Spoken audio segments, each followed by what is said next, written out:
খেয়ে নিও।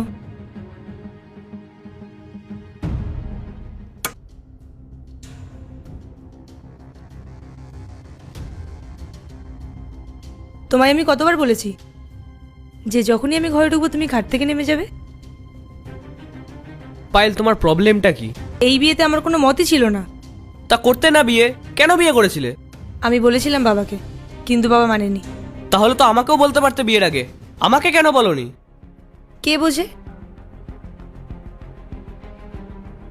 পায়েল, এখানে শুধু তোমার জীবনটা খারাপ হয়নি, আমার জীবনটাও খারাপ হয়েছে। আমি চেয়েছিলাম আমার একটা বউ হোক, আমাকে ভালোবাসুক, আমার ঘর সামলাক, আমার পরিবারকে সামলাক, আমাকে একটু বুঝুক। কিন্তু না পায়েল, আমাদের বিয়ের 5 মাস হয়ে গেছে, আর তুমি তুমি আমার সাথে কখনো ঠিক করে কথা পর্যন্ত বলনি। আর বলবোও না। তুমি আসল সত্যিটা আমাকে বলো না কেন? তুমি আসল সত্যি জানতে চাও, তাই তো?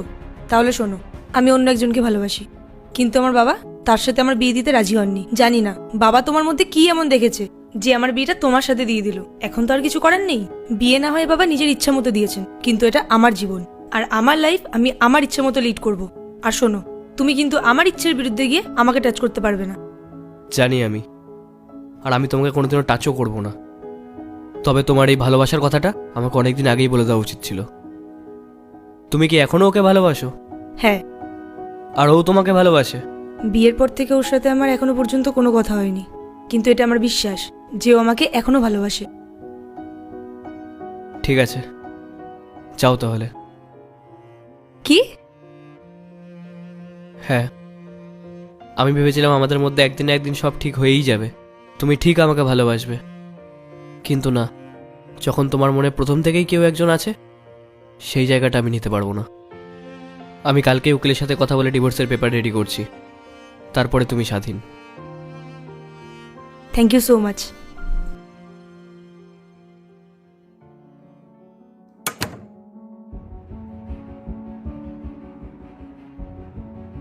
পায়েল, তুমি এখানে?